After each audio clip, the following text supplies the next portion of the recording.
Welcome to the Broken Pencil Booking Company Pro Wrestling Podcast and radio show infused with hip hop. I am Wood. Made daily with organic, farm to table, localized, neuralized, sterilized, Scotch guarded for 2020 repellent, available online, shipped via Amazon, not available on Sundays, but now available on thebeastradio.com. Broken Pencil Logic. You stay classy, internet. I'm Suave Burgundy. Damn your holiday. It ain't mine. But you can get these fireworks. Fam, there have been so many senseless shootings across the country. So much senseless violence across the country this week. Man, put that shit down, man. Please. Like, if it's not for you, like if your knuckle game suck, let your knuckle game suck. Let people shoot the fair one. But you pulling out pistols and hand cannons and all this, for what? It's unnecessary. We want the people to live. Like, natural selection shouldn't come at the hands of a bullet. Especially the motherfucker that's pushing the bullet out of the gun. I will say a certain level of violence, whether it be in retaliation or in outward aggression. I'll say if you're bombing first or you're retaliating, that is reserved for the most egregious of offenses that likely come in response to bodily harm being inflicted already, potentially the life of yours or your loved ones being threatened or put in imminent danger, possibly the absconding with precious metals and or valuables, or maybe a money in the bank case. Yeah, I had to bring that back home for turning into a PSA. Funny how you mentioned that when the first thing on my mind for this agenda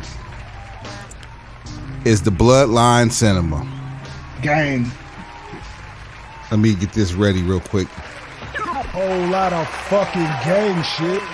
So Pete, have you heard the rumor and innuendo that says there are people within the Stamford walls who are very much pushing for this to be wrapped up so that we may be getting the end, at least the end to this particular version of the saga, maybe faster than what some might have thought?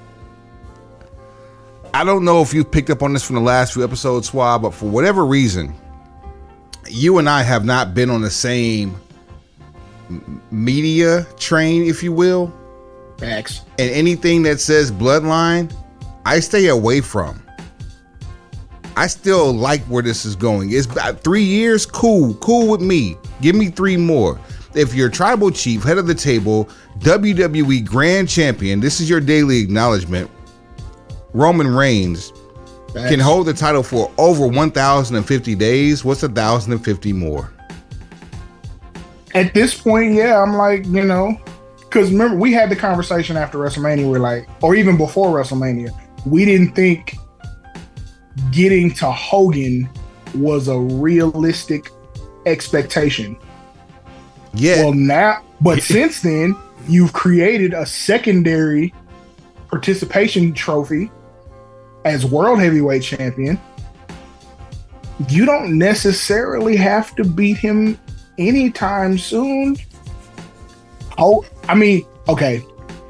With vacations, with spaced out title defenses, with PLEs, earmarked basically the big 5 or however, the Lesnar schedule.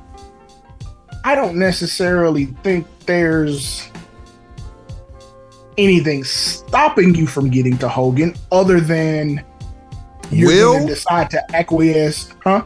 Other than a decent enough storyline to propel and keep the ratings high when they're on your television set?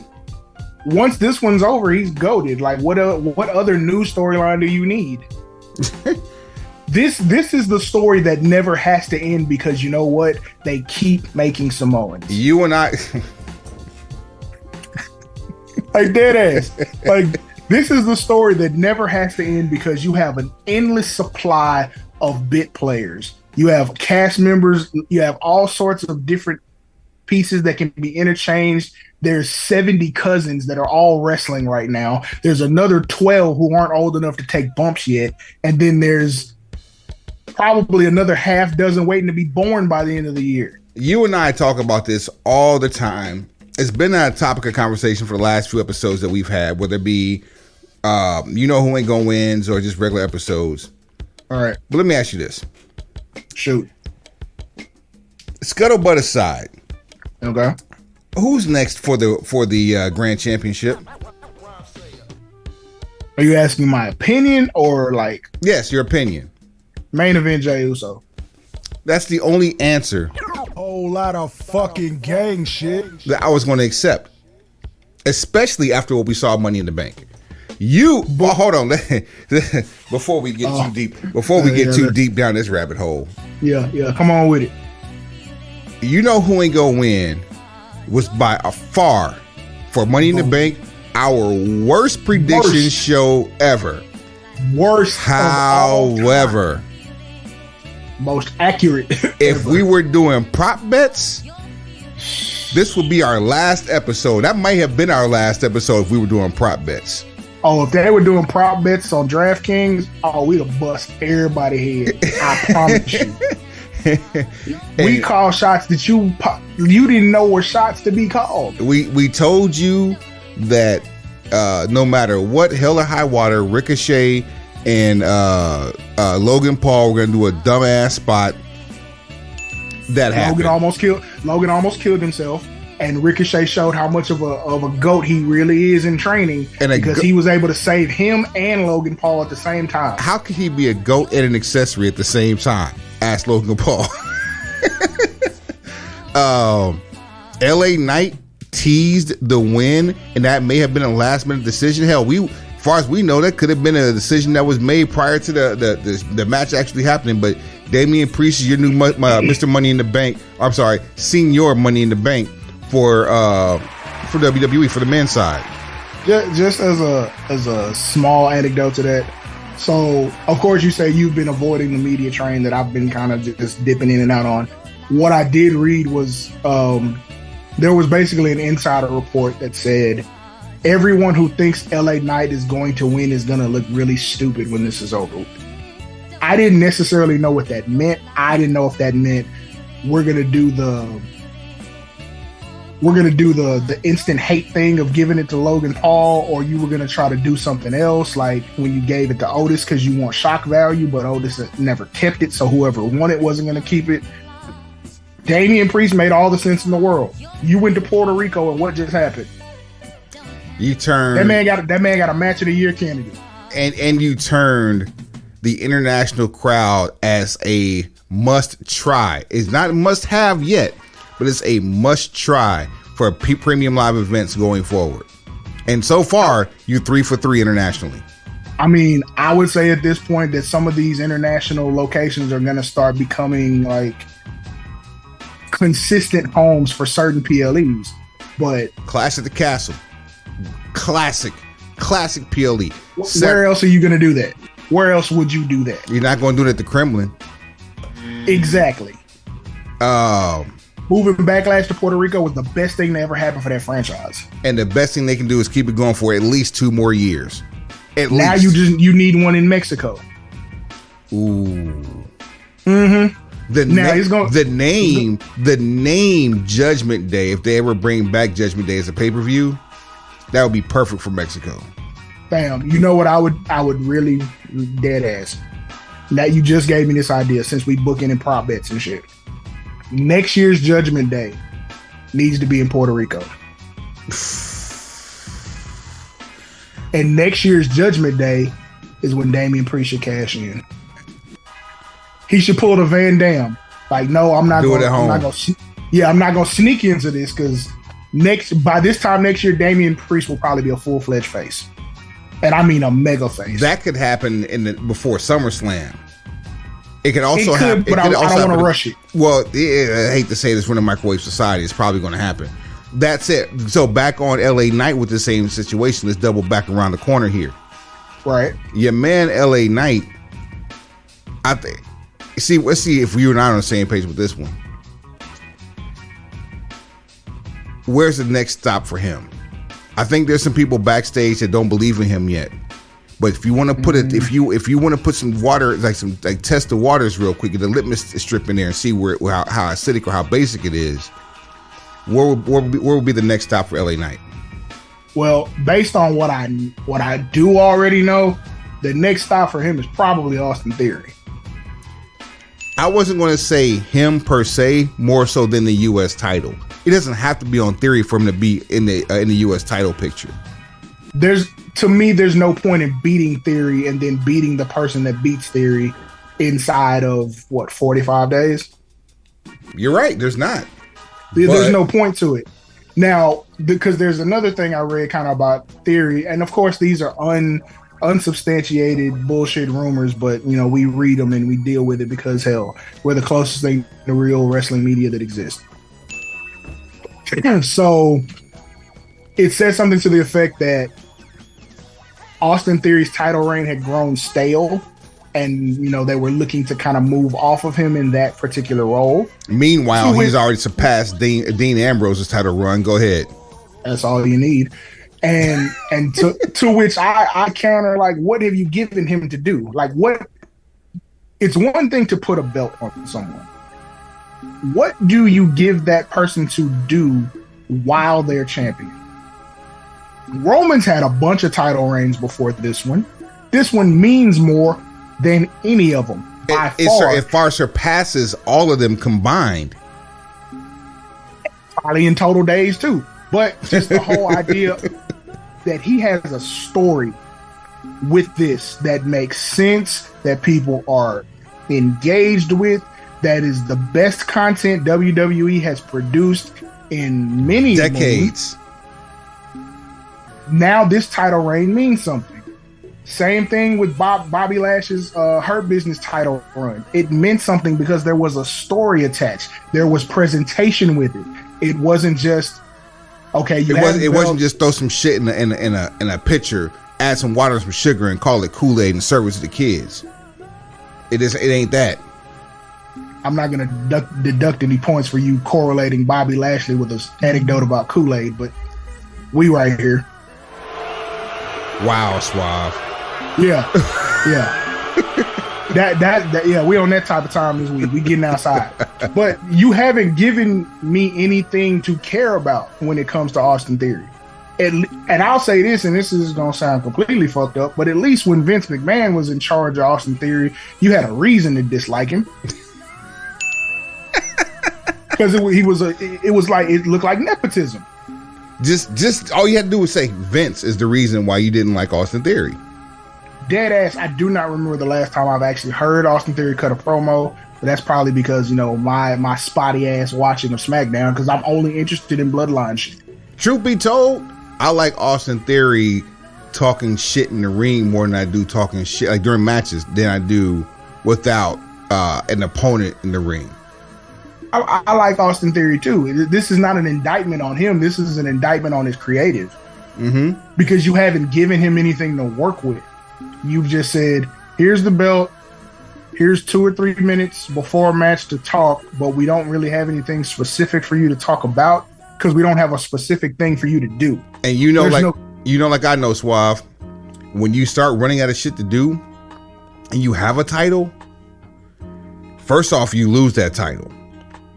Then they stop finding shit for you to do. That's the exact same shit of how he ended up losing Money in the Bank because you didn't have anything for him to do. Same energy. Same energy. You made the same mistake twice, and you're gonna blame the same person for it. It's not his fault. You have not given him. I won't say you haven't given him the tools because he has all his own tools to build whatever house he's gonna live in, but you're not dedicating creative, or at least good creative, to him. There's no grooming involved. It's just matter of fact. Let's ask this question for real.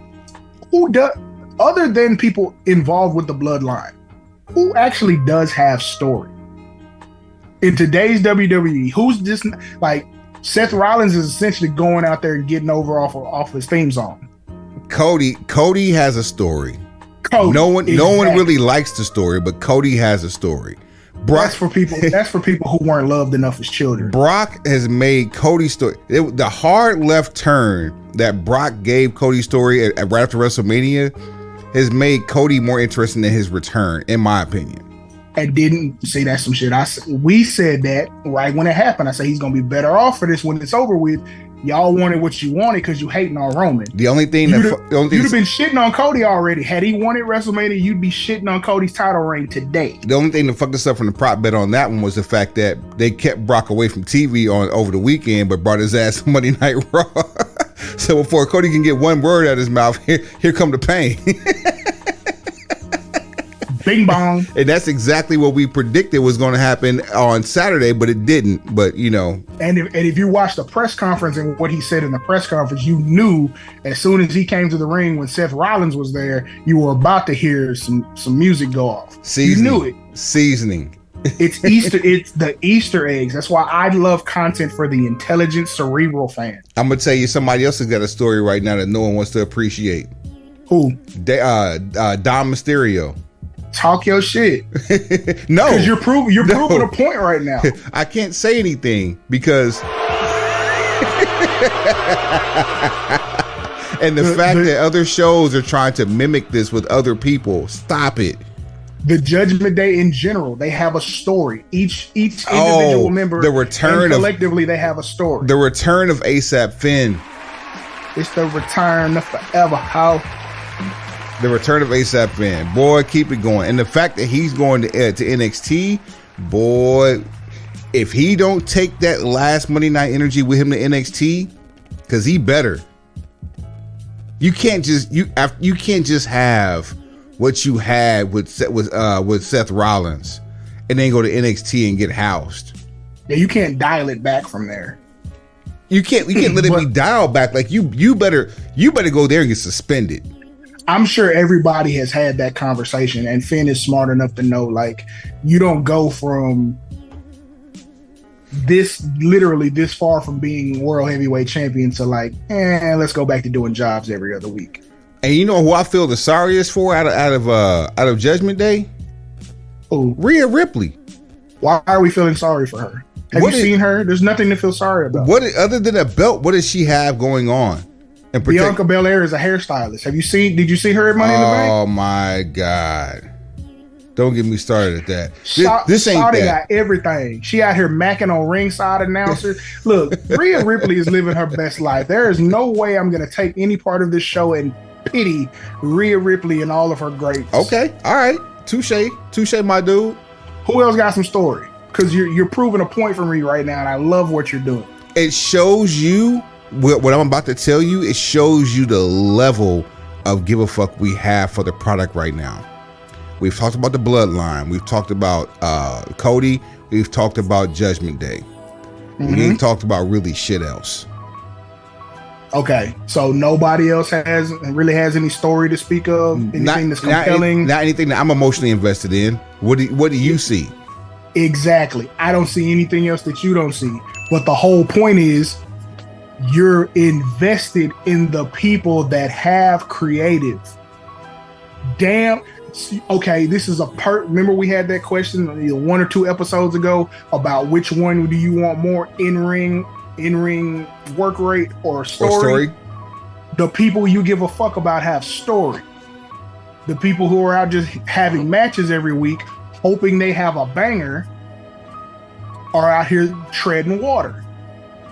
Meanwhile, further and further out to sea. Meanwhile, on the flip side of the coin, we didn't talk about this because we had the Money in the Bank last weekend, but the weekend before last, we had AEW New Japan Pro Wrestling Forbidden Door 2 from Canada.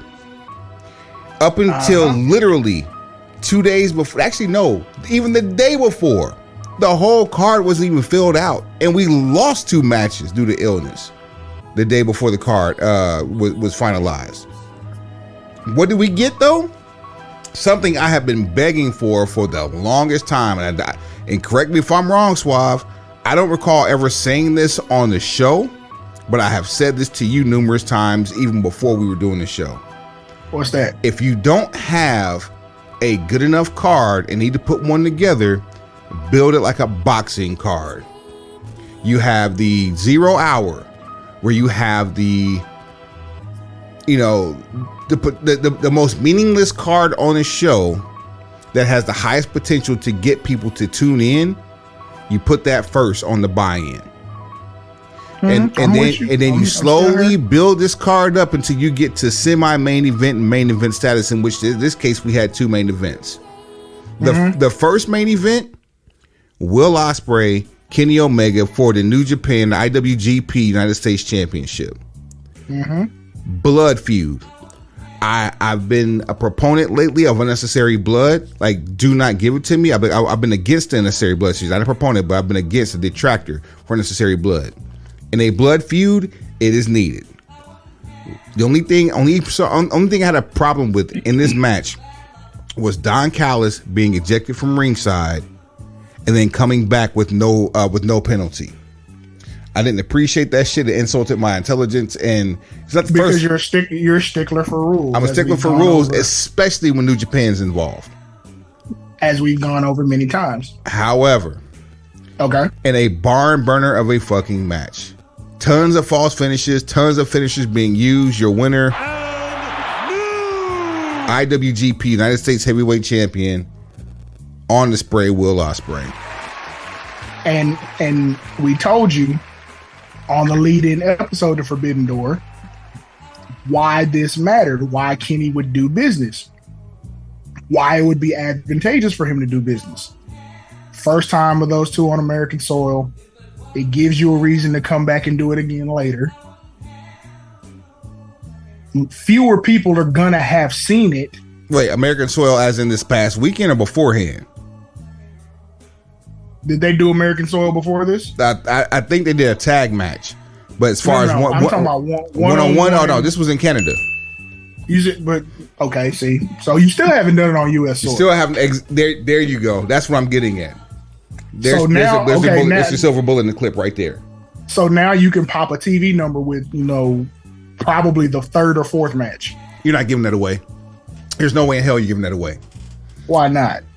Because a certain fuckboy in the pro wrestling media, and I throw that term in air quotes for this guy, has gone and done the dubious honor of giving this man or giving this match 6 stars. All the more reason to put it on free television. Now, okay, here's my logic. If it's an Iron Man, that's what I want to see on television. Cool, great. Give me a 1-hour Iron Man match. You can pop a number with that. But my whole thing is, if it got all the praise in Japan, like it was super turned up, and the only way you're gonna see it is, through some third parties or some BitTorrents or some type of site that you ain't got no business being on. New Japan World. Yes, or some shit that'll get Mark Cuban on your ass. And then you turn around and you didn't want to spend the $50 or whatever to watch it on Forbidden Door, so you went through those same extraneous methods to see it again. Chances are, unless we're about to see some business get done between CM Punk's camp and the camp of the Elite, you're probably not going to get that massive 6-man tag in Wembley. So what you're probably going to get is what? Ospreay Omega 3. At Wembley. Put it in Wembley. Put it in Wembley. At which point, I don't necessarily think you need to do it anytime soon after that. You might be able to give it 6 months to a year to breathe. But you tell me you can't bring that match back on free television and break 1 million viewers with the proper build? Even if it's only for that segment, it's a win. Because you can track it. Put that match in Arthur Ashe. Next time they go back to Arthur Ashe, put it there. Ooh. You see what I'm saying? Zell me mine. That's all I want. I don't think it's going to be done in time. I was going to say put it in Daly's place, but they're working on that right now. So Man, no, I'm not. Look, I don't need to bring any extra into where I'm already doing good business. I put up with accusations, and most definitely not false accusations. Tell him, Ross. I need to crack some of these markets that I've been doing poorly in, or that I haven't been necessary. You can't go to Chicago every month. Hell, you can put that bitch in Austin. You can put the bitch in Mesquite if you really want to. We know they gonna pay it. But what I'm saying is, like, in one of these markets where you hit semi-regular and you're trying to pop a number and you're trying to make a big impact, no pun intended. Have they been to LA yet? I think they did the Forum. They did the Forum. Yeah. Didn't they do the Cal Palace too? They did do the Cal Palace. Yep. So yeah. So you see what I'm saying? But if you want to go somewhere, you want to go. Fuck it. You want to go to Miami. But this has. Yo, wait. Hold on. New York match, yes, for a couple of different reasons, but yes, New York match. Wembley is a week before Chicago. Again, you just debuted Collision in Chicago. You did 16 shows across Canada since Forbidden Door, and more coming. The last 2 weeks of free television have all been from Canada. Motherfuckers just like they got a work visa just to go to Canada from Forbidden Door to now. Wow. I really hope we don't get this in 2 back-to-back weeks. What? Well, one week, 2 back-to-back shows. Ospreay Omega. You don't get what? In Wembley and Chicago. Nobody's that fucking stupid. Look, for all the jokes that we've ever made about everybody that's ever been involved in wrestling on whatever level, there is no one stupid enough to give that match away twice in the same week. Because that would make it 3 times in 30 days? No, it'd be 3 times in roughly 2 months. Roughly 2 months. Okay. 3 times in less than 90 days. But twice in less than twice in 7 days. Exactly. Because the whole purpose of giving the match away on free television is to pop the number. To pop the number, you need to announce it and then get a month's worth of promotion out of it. So that's when you put that caveat on there that it's an Iron Man match, and then make it mean something, make it matter, make it for something. Now, let's get off of that match real quick, please, because there's another main event there too. Who that? For the title of the best wrestler in the world. Debatable. American Dragon Bryan Danielson versus Kazuchika Okada, the Rainmaker. Can I ask you a question? Talk to me. Why did the internet shit on this match so bad? Because they wanted to see Okada hit all his shit, all the hits. And I'm gonna tell you something. There's no way. It may have been the fan reaction, but let me also tell you this about that fan reaction and finish. Bryan Danielson not only cleanly broke his forearm in the early part of this match, he modified his own submission to give us and Okada arguably the most gruesome submission we have ever seen on American soil. It would have been 8 stars in the Tokyo Dome. This might have arguably been the most painful submission in the history of professional wrestling. I'm just trying to figure out why even the diehards of AEW tribalism found a way to shit on this match after the fact because they felt like it was, I saw these words used, it was boring, or I saw boring used, and I saw the word mid two things I did not think about this at all. You're talking about two bona fide wrestlers. You knew what you signed up for. Now, placement wise, could it have been better to put Omega and Ospreay last, considering the match happened in Canada? Sure. But the one thing you didn't want to end the show with in Canada, knowing that that Omega was going to lose, was a fucking riot.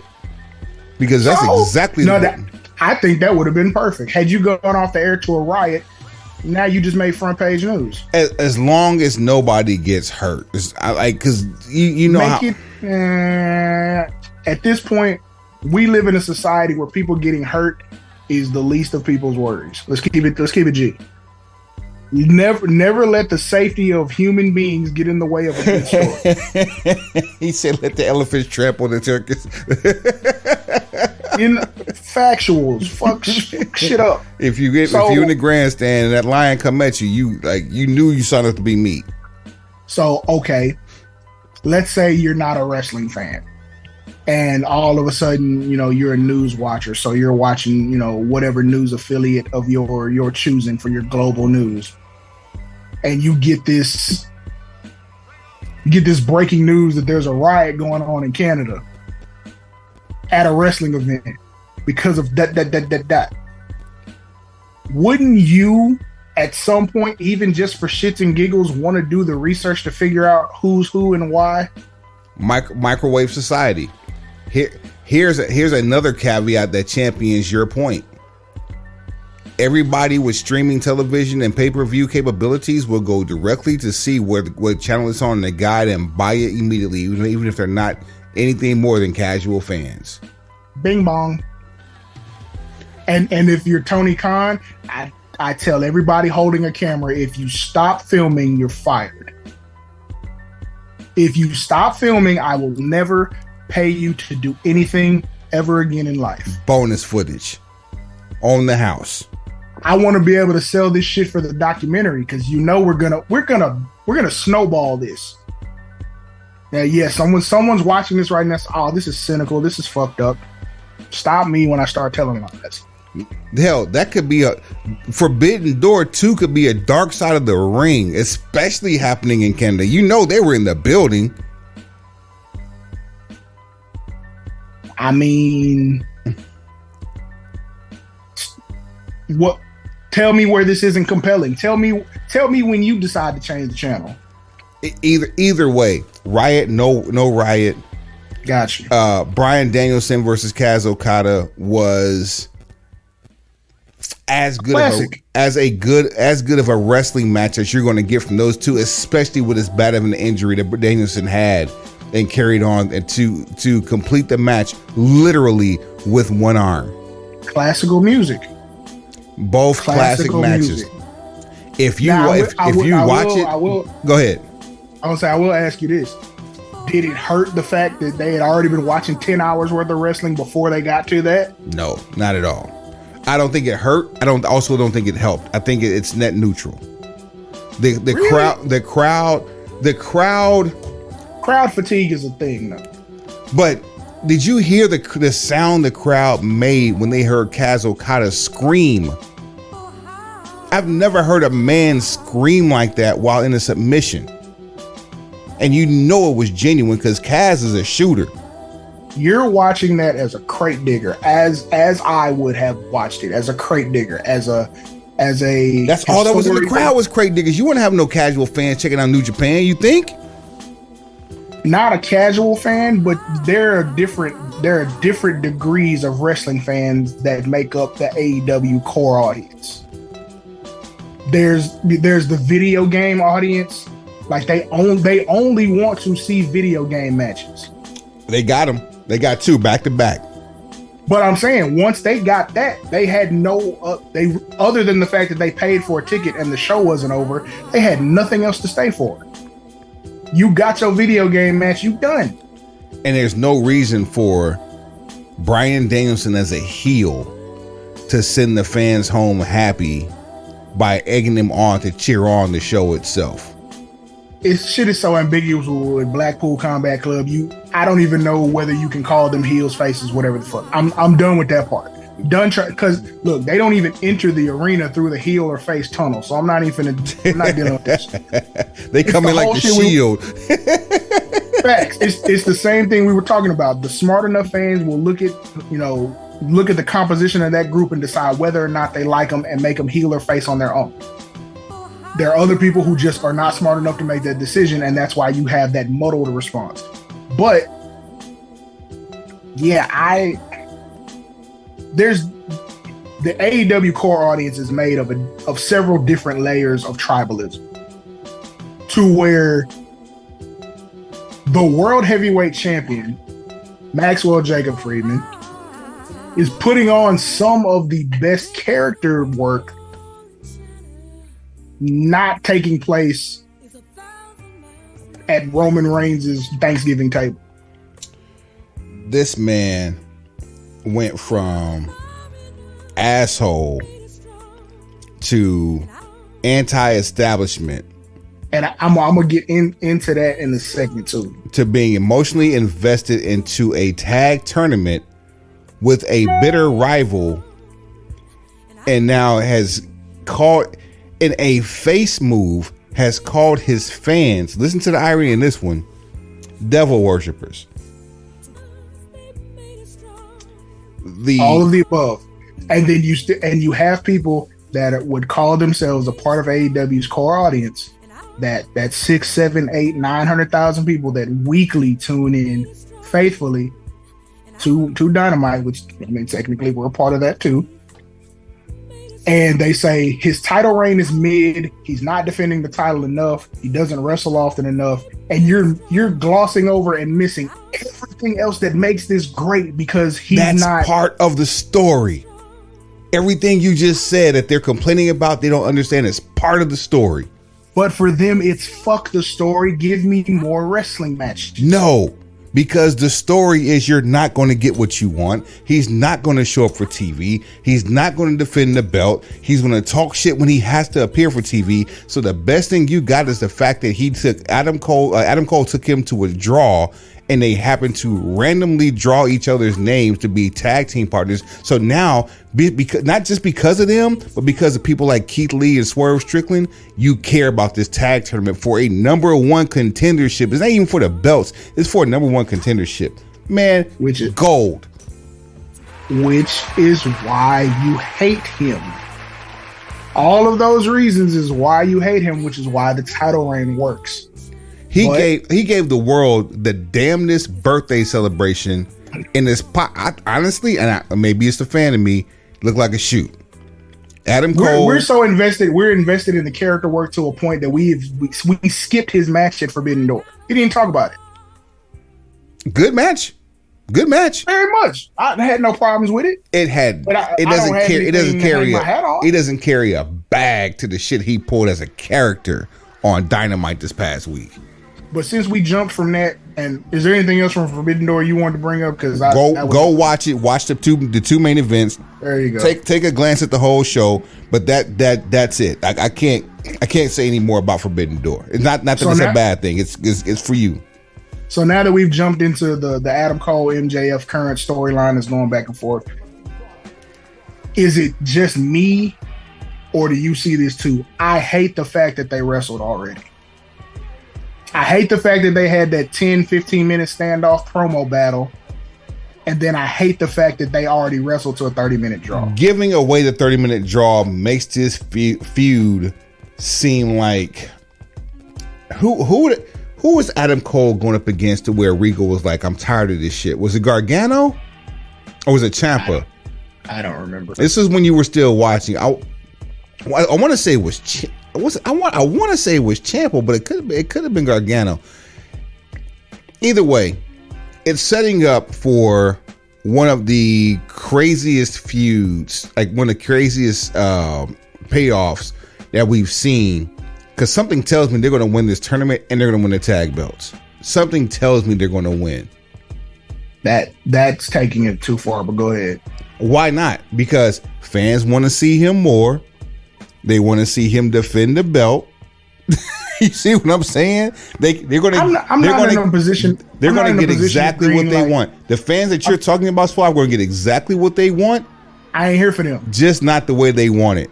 I'm not here for them, and fuck with them and what they want. Hey, I'm not in any position to greenlight anything that says we're gonna further sacrifice the greatness of FTR. I understand that you're lactose intolerant.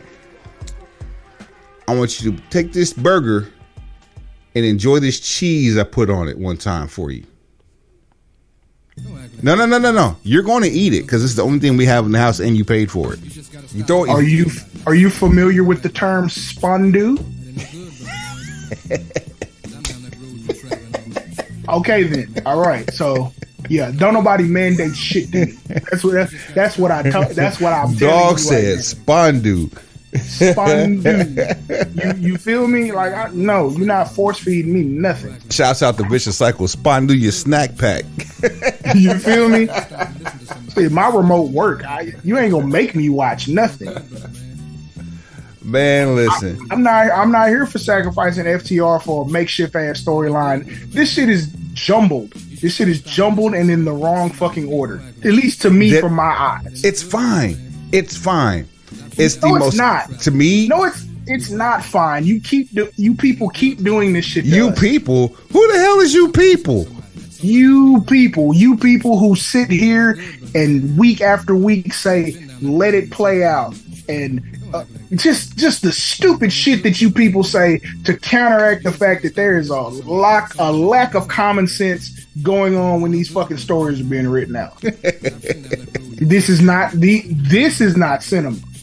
The fact it may not be cinema, but it is. This is improv. Not just improv. It's weekly television. He pulled the Rick Steiner dog run and go on all fours and popped Adam Cole. Adam Cole was trying to be mad at him.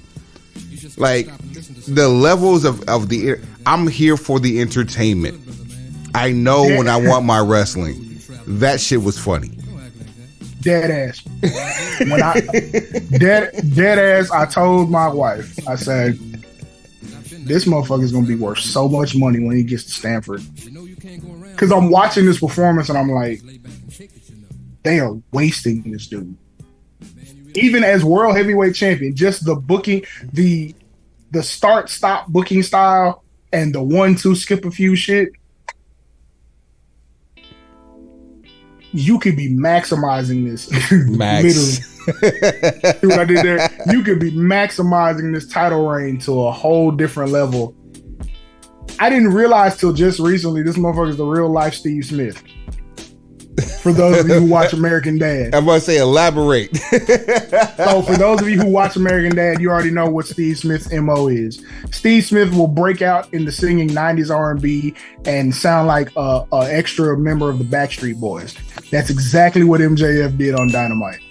And I'm just sitting there thinking to myself, do you realize how much money they would be printing if he was doing this in Stamford? Look at this. Rick Steiner.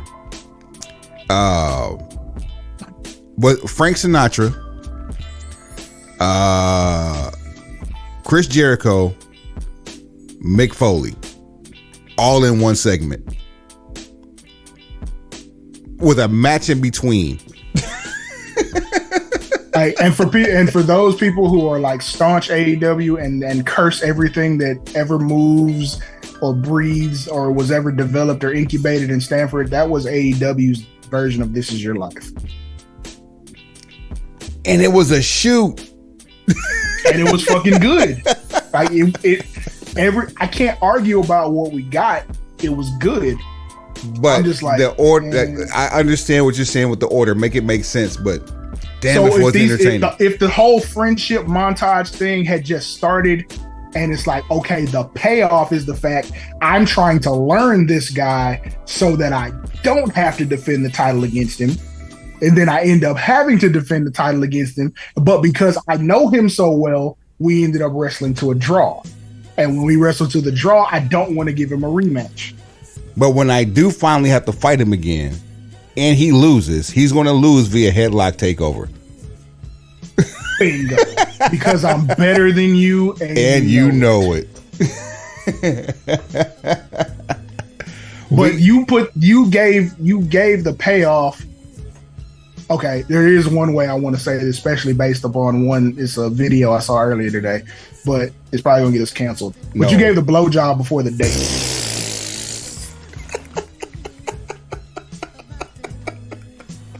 There's absolutely no reason to stick around. Badman ting. We done brought that back. Booyaka shot, boy. There's no reason to stick around. You've seen what the match is going to be, so at this point, you're like, okay, they wrestle to a 30-minute draw. The only way you're going to get a better match is if they go longer than 30 minutes, or they do more shit in 30 minutes, which is probably not the best idea, because the first match was really good. So what you've backed two top tier performers into an almost impossible situation. They're in the All corner. because you did this in the wrong order. They're in the corner of all corners. The wrong order. You can't give them a match that we haven't seen in a long time because, hell, face it, we've seen damn near everything over the course of the last 12 months between both WWE and AEW. They hit new stipulations in every town. There's no such thing as a match you haven't seen in a while unless it's some shit they just came up with. When's the last time we seen one of those that we cared Stadium about? Stampede. That we cared about. A match that they just made up that we cared about? Mm-hmm. I haven't seen them do anything that's uniquely theirs. Yeah. Except Stadium Stampede. And I can't Matt really say. Hardy cracking his coconut was enough for me on that one. And see, that wasn't even Stadium Stampede. That was just the same show. Oh. Shit. Mm-hmm. Yeah. All right. Get you some of that. Yeah. Put the lime in the coconut. Word to Rebby Sky. What the fucking fuck? What the fucking fuck? And that's what I'm often left saying while watching some of this stuff. What the fucking fuck? What the fucking fuck? Oh man. I mentioned Austin Theory earlier. Okay. Passing up Dean Ambrose for the longest WWE title reign for a U.S. champion since Dean Ambrose. But this past Monday, we have a new record holder for the Intercontinental title. We told you about this shit 7-8 months ago. We kept talking about it as we got closer and closer. As of today, Friday, July 7th. Yeah, my lord. Yeah, my lord. I said, yeah, my lord. Yeah, my lord. 20 and 20. Tree. Wiggle wee convenient. Bring me your dinner bucket. Let the church say. Amen. July 6th. Happy birthday, Zoe. Love you. Happy 10. Mr. 458 on the IC title reign. Your friend and mine. We call him in our house the ring in around Walter. I've never been more proud of a draft pick. You, sir. Actually, you and I are both batting pretty good right now with our top or with our draft picks. MJF was one of mine. Walter was one of yours. Both champions. As Conan would say, they're both scarecrows, outstanding in their field. Bad joke. I'm even thinking about like when we drafted the best talents not in a major company, like back when it was like Keith Lee, Walter, Riddle, Swerve, like those lists, like everybody, just about everybody we picked on those lists panned out. And Max still hasn't made it to the E yet, and he's only 27. Yeah, real life. He is a man amongst boys in this whole situation. There are more Air Jordan releases than years Max has been on Earth. Factual. Here's something else that came out of Stanford, though, over the weekend. We also have winners. Women's tag team champions with Liv Morgan and Raquel Gonzalez. Now, totally shocked about that shit. Now, we were so wrong. Here's what's crazy. That win came at the expense of Shayna Baszler beating the brakes off Ronda Rousey. To which I have seen random scuttlebutt that Ronda won't be back anytime soon. I don't blame her. In fact, the one thing that we thought about in the possibilities that have come out of this merger with Endeavor to become TKO Holdings, did we forget that WWE is in bed with another, I don't know, sports company that does also some entertaining shit? UFC. Good old combat sport. Ronda Rousey, if I'm not mistaken, is the first female UFC Hall of Famer. And Dana White is prepared to offer a goo gob of money that ain't his to bring her back home. Ain't no way she fighting again. Ain't no So Holly Holm is still out here fighting. Not great, but she's fighting. Amanda Nunes just abruptly retired. And a stellar, like let me give her this real quick, a stellar career. In fact, Amanda Nunes is the one that housed Holly Holmes and the one that sent Ronda Rousey packing.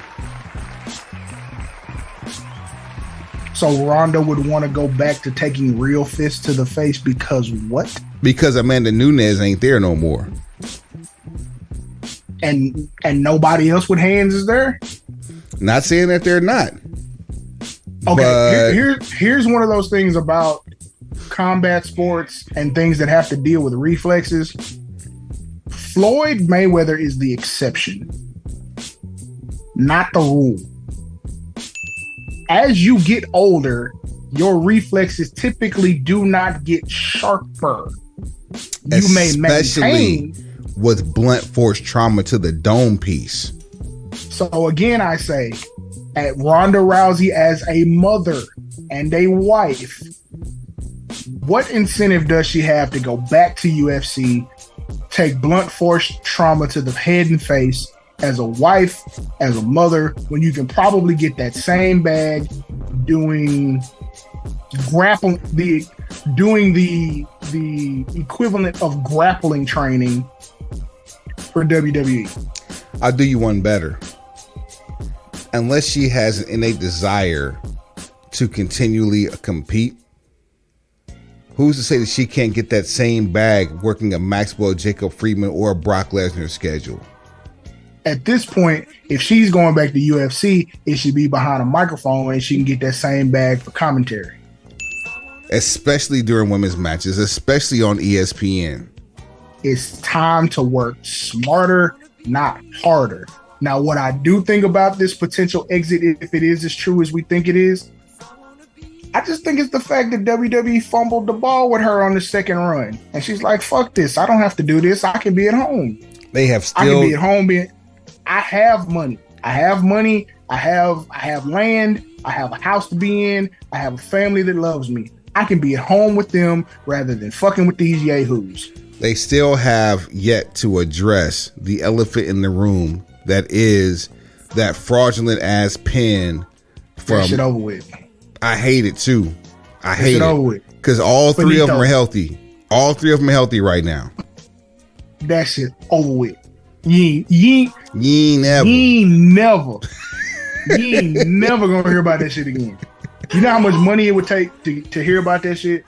Especially now. If she's on her way out now, and they greenlit this shit to get it done by SummerSlam, not WrestleMania. Like everything I've read that says if there's an exit, it's imminent. Like she won't finish the year. It's possible that she won't be at SummerSlam, and if she does, it's probably going to be against Shayna Baszler. And if she's on her way out, I don't see a reason why she wins. Of course she's not going to win. Like, if you're going to put somebody over on the way out, it might as well be somebody you actually fuck with in real life. Hey. You know who ain't.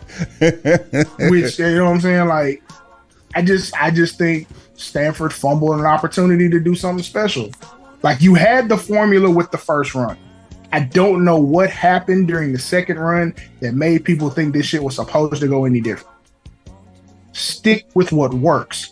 Or even like you alluded to, give her if Heyman is busy, which he has been for the last 3 years or so, MVP wasn't doing shit. Boy, give her someone who can speak in wrestler terms, in professional wrestling vernacular terms. We know Ronda can give some dope ass one-liners when necessary, but she's not a Shakespearean orator. She's not finna read off the King's English when she has to memorize lines. She's an intensity person. It should be like I'm gonna kick your ass. Wouldn't it she be should have something? one line promos every week. Wouldn't it be something if we had the children, not like literally the offspring, but like the children of people like Heyman, Heenan, Blassie, Slick, Akbar, who were groomed to be faction leaders and managers that were ready to go now? Because can you imagine whoever a baby Heyman would be putting together the faction I was telling you about of Lesnar, Lashley, Rousey, Baszler, some shit like that? Am I wishing too much? For the company we're talking about, yes. Do those people even exist? I'm sure they do to a certain extent. Like, okay, mixtape. Best available managers not named Heyman. Available as in? Just alive, breathing, and able to be assigned to something. Signed to, regardless of where they're signed to? Yeah, just are you able-bodied and are you working? Stokely Hathaway. That was my first pick. That's who I thought about when I even came up with the concept. That's why I asked, because there's absolutely no reason for anybody else to not mention him first. He is the GOAT right now in terms of like the next class. Like all managers need to be answering to him at this point as he answers to Paul Heyman. Go ahead. Don Callis. Outstanding. Don Callis has pedigree for 3 generations in this business. As a performer, as an executive, and as a manager. If you've never seen him as Cyrus the Virus in ECW, you are cheating yourself. Please go watch that. He is the heart and soul of the ECW versus the network story. It is painfully brutal to watch somebody like that, but if you think about the dichotomy of what was happening at that time, perfection in the form of a Canadian. Again, another Heyman production while we're at it.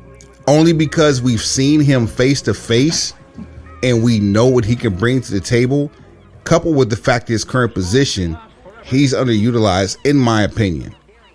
Son of Teddy Long, D'Lo Brown. Factuals. Give me MVP. Where is P? Where is P?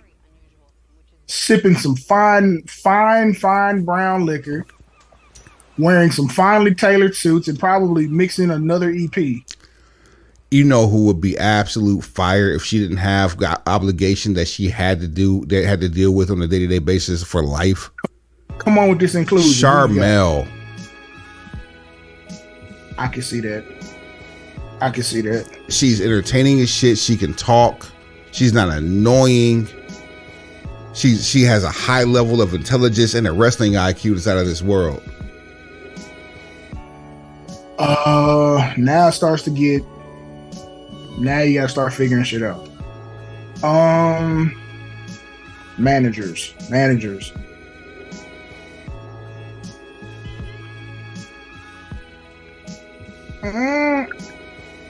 This is where my well starts to run dry, to be perfectly honest. Nobody's coming to my mind that I like. I'm really a fan of their work, and I feel like they would work no matter what situation you put them in. So this is where I gracefully bow out.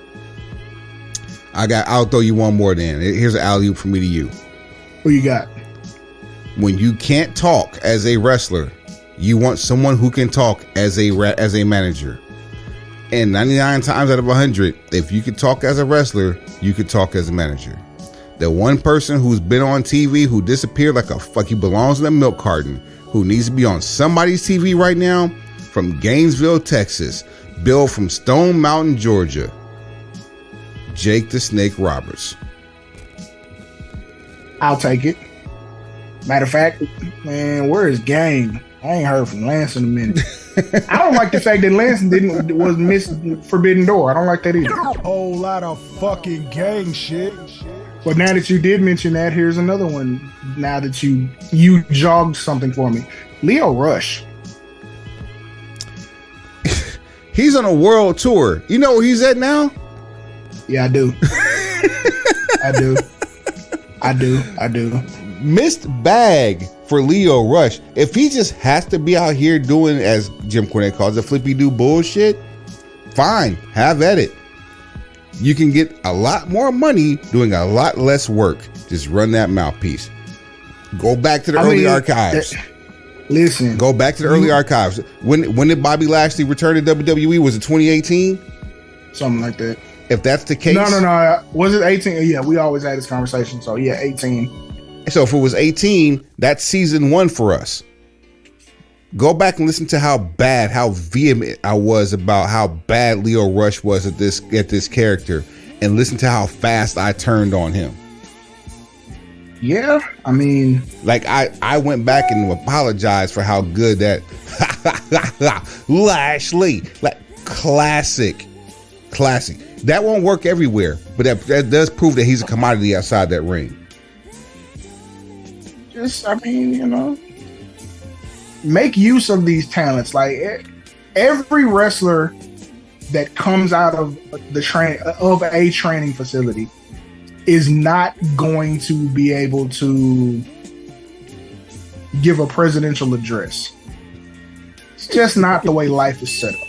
Since I must do a skyhook slam dunk on that one, there you go. You know what I'm saying? Like it doesn't work like that. It typically doesn't work like that. That's why they call it catching lightning in a bottle. To have someone who looks like $1 million and then also can talk you into $1 million, that's a super rarity.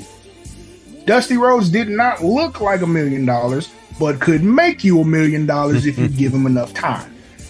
Sooner or later. Hey, baby, we gonna cut the grass sooner or later. You gonna wash some dishes sooner or later. You stay tuned to figure out which one is gonna be sooner or later. Man, but like just one more, just so I can see him on the big screen, man, because it feels it warms the heart to see. Whole lot of fucking gang shit. Why not Tony Snow, El Jefe? I mean, look, Snow is our. He might be you guys watching. He might be your sleeper. He's our secret weapon. We know that El Jefe got some shit cooking. There is a 5-year plan that, to be perfectly honest, probably ain't gonna take 5. And by the time we get there, just gonna be able to tell you we told you so, because we'll be too busy, wearing backstage passes and looking like security. When these shows get fewer and further in between, but we still here, just understand work's being done for the positive, for the greater good. That's why you have to follow us at Broken Pencil BC on all social platforms, because sometimes we might just be going live from backstage. You also can shoot us an email to see where we at. Maybe we'll go throw you a pass or two. Show at brokenpencilbc.com. We ain't gonna read them shits. brokenpencilbc@gmail.com. We ain't gonna read them shits. I'm trying to tell you now, get in the gym and shoot with us, because when we put these uniforms on, you don't. At the point we start printing out press badges, I'm done reading emails. It'll be an intern's job, and then you're at the mercy of what they can remember. Oh man! At Broken Not talking about a bag. Like this much, chances are they won't even pass the message along. At Broken Pencil BC on what? Everything. One more piece of information here, real quick. I want to read you, and we'll get the hell up out of here. Hold, please, while I find it.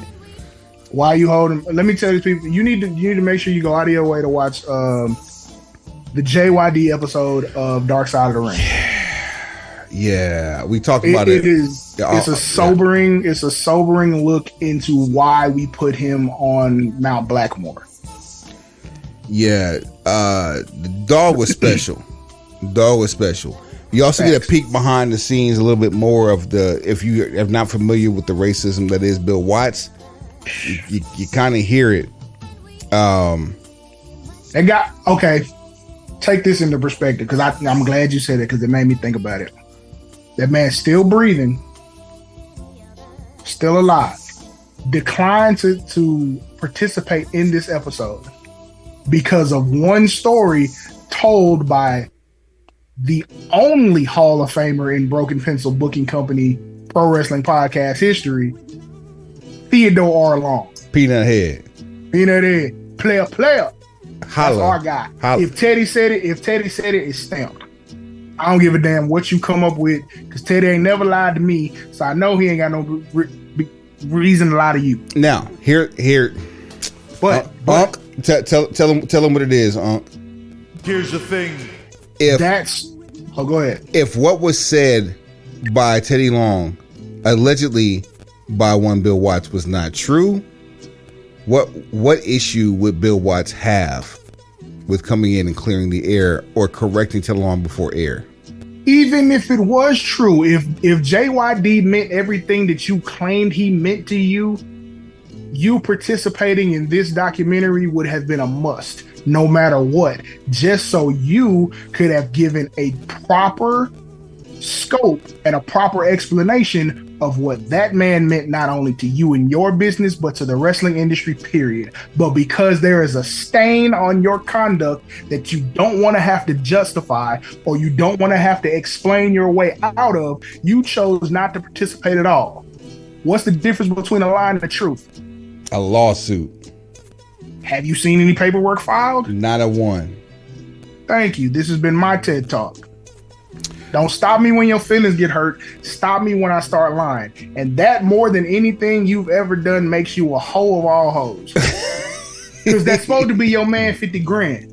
Like, look, and if you're mad at how somebody left over a bag, to the point to where week one you say you don't know where he's at, and that you champion the causes of the fan base to wish you well, and then the next week you continue to you double down and berate his character, the biggest baby face your organization had ever seen. You assassinate his character on your platform, and then you triple down by getting a bunch of less than talent to try to replace your man's.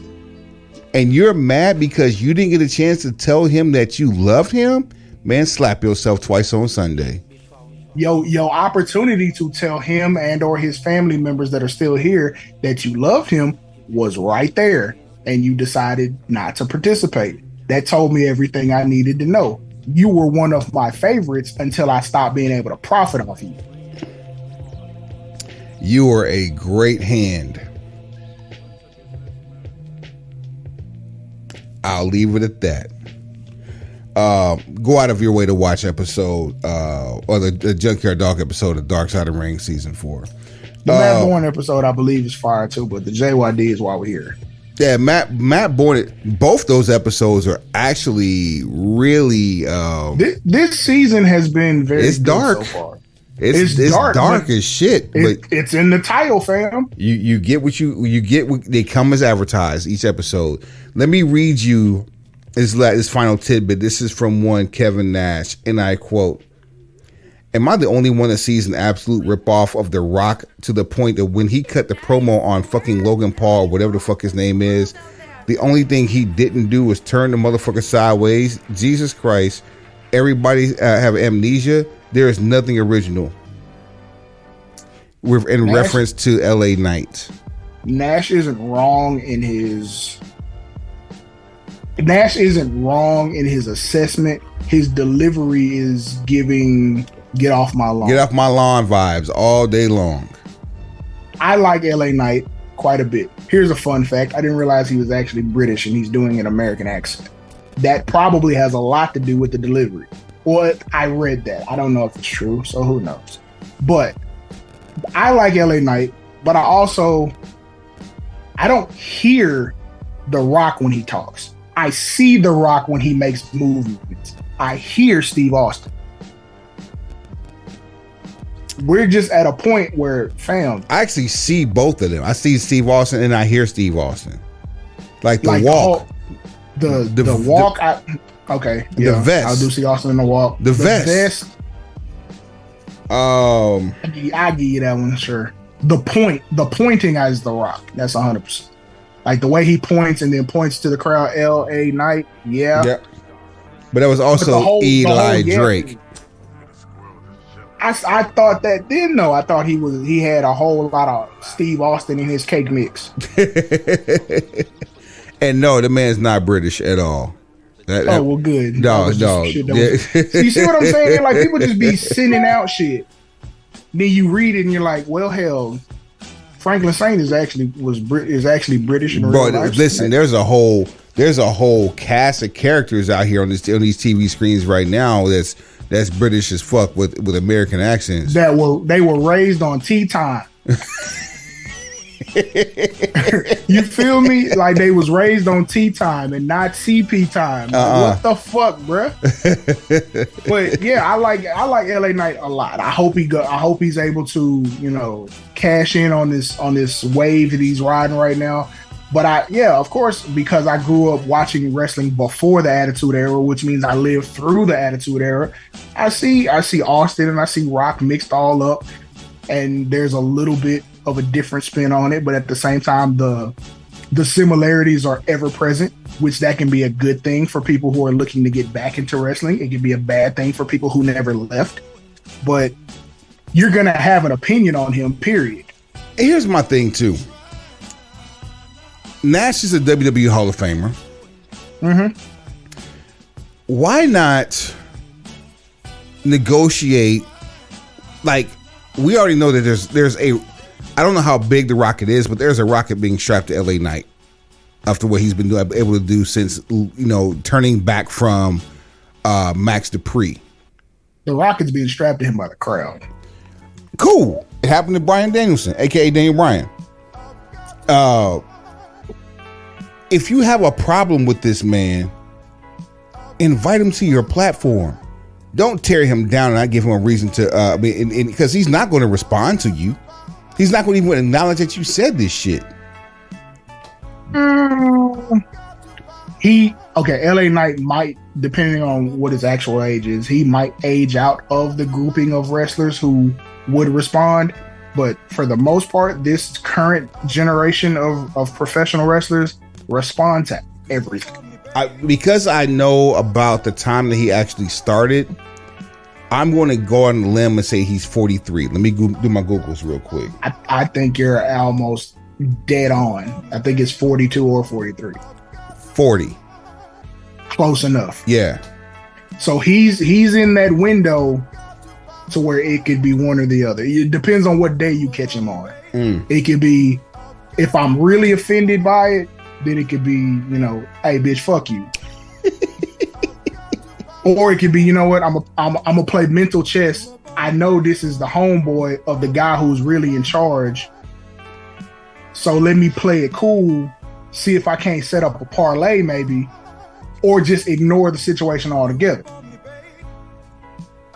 If he was, 24, 25, 26, he'd be on Twitter going nuts. Oh, for sure. He'd be retweeting and screenshotting and shooting slugs. He'd be doing Adam Page shit. He'd be doing Hangman shit. He'd be playing Hangman with his career on Twitter.